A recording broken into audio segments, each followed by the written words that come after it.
پس این پولس آتنا ترکا کدو بوشو قرنتوس و یه یهودی مردک امره که اونی نام اکیلا بو و استان پونتیوس میان به دنیا با ما بو آشنا بوسته.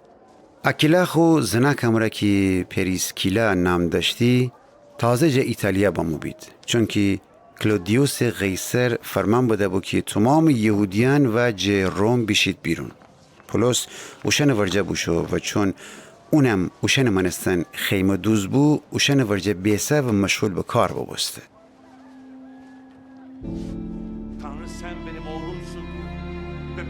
اون هر شبات کنیسه درون یهودیان و غیر یهودیان امره کلگب زی و تمام خود سعی کدی که اوشن قانع بکنه. وقتی سیلاس و تیموتائوس جه مقدونی بمایدی پولس تمام خو وجود وقف موعظه کلام بکده و کنیسه میان یهودیان شهادت دی که عیسی هو مسیح، ولی چون اونی امر مخالفت بکدیدی و اون ناسزا بگفتیدی اعتراض کنان خود لباس خاک بتکنی و اوشن بگفته شمی خون شمی گردن دکفه، من اونی جا مبرایم از این غیر یهودیان ورجشم تا اوشنی را گب بزنم. پولس کنیسه ترک کده بوشویت غیر یهودی ورجه که اونی نام تیتوس یوستوس بو. اون مردی خداپرست بو، کنیسه ورجه هم خانه داشتی. کریسپوس کنیسه رئیس و تمام اونی خانه آدمان و عیسی خداوند ایمان باوردیدی و خیلی جه قرنتوس مردم که کلام بشنوستی بید ایمان باوردیدی و قسط تعمید بگیفتیدی.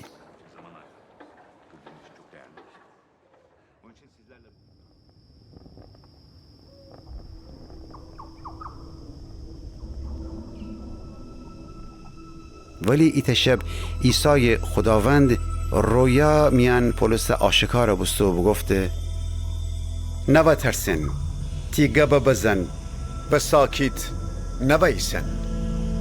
من تیمریم و هیچ کس نتنه تره از تو آزار بکنه، چون که از شهر میان خیلی کسان به من تعلق داریدی. پس پولس 1.5 سال اوی بیسه و خدا کلام اوشن تعلیم بده.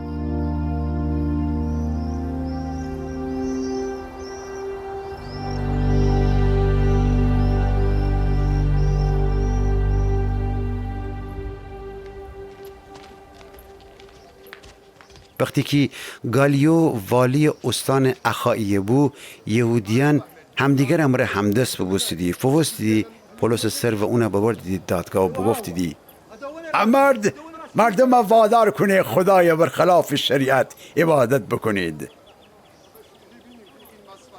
ولی وقتی پولس با ما گپ بزنه گالیو یهودیان بگفته ای یهودیان، اگه جرم و جنایتی در کار بو شمی شکایت اشتوستیم، ولی چون شمی دعوا مرافع شمی دین و شریعت وسیسه شمی مشکلانه خودتان ورجا حل بکنید، من نخوایم دخالت بکنم.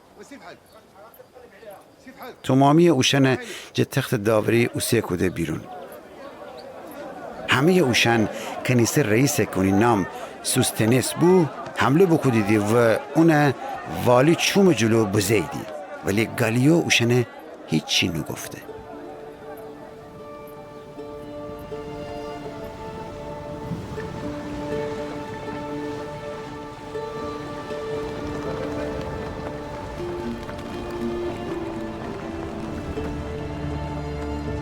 پولس ایتا مدت قرنتوس میان بیسه باز این ایمانداران امره خداحافظی بکد و پریسکیلا و اکیلا امره جدریا را بوشو سوریه.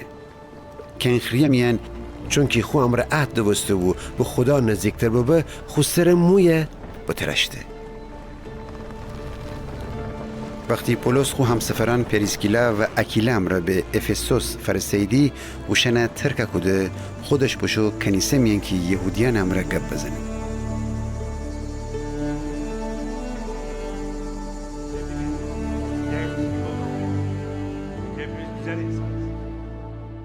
یهودیان اونجا خواهش بکدیدی ایت پیش ویشتر اوشن ورجه بیسه، ولی پولس قبیل نکده. اوشن امره خداحافظی بکد و بگفته اگه خدا اراده ببه وگردم ایم شمی ورجه. باز این کشتی از سوار بست و افسوس ترک کده.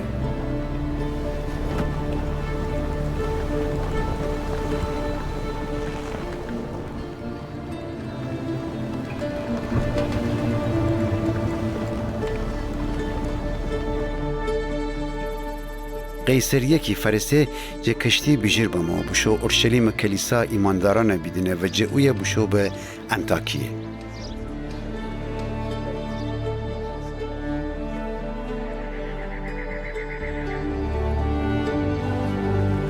چند روزی اوی بیسته و دوباره را دگفته و سرتاسر غلاتیه و همه مناطق فریجیه جه دوارستی و اون منطقه تمام ایمانداران تقویت روحانی کدی.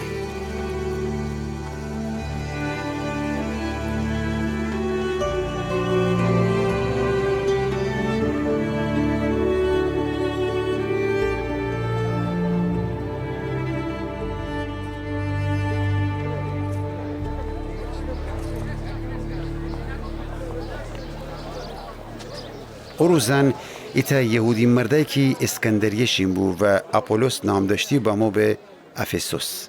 اون ایتا ماهر سخنور بو و جه خدا کلام خیلی دنستی. اپولوس راو روشی که ایتا مسیحی و بدنستی بی تعلیم بیده بو روح القدس هدایت امره گبزهی. دقت امره در مورد عیسی خداوند تعلیم دی.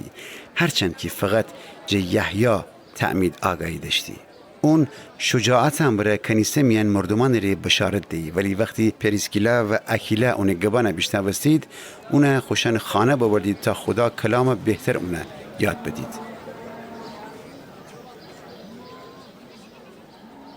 چون اپولوس تصمیم بگیفته که به اخاییه سفر بکنه ایمانداران افسوس اون تشویق بکدیدی و اوشن ایمانداران اون منطقه نامه بنوشتیدی که اون جا به گرمی پذیرایی بکنید.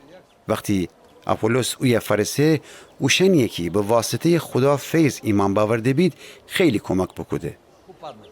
چون که همتن ورجه یهودیان امره گفتگو کدی اوشن عقاید دلایل قوی امره رد کدی و کتاب مقدس امره ثابت کدی که عیسی هو مسیح ایسه.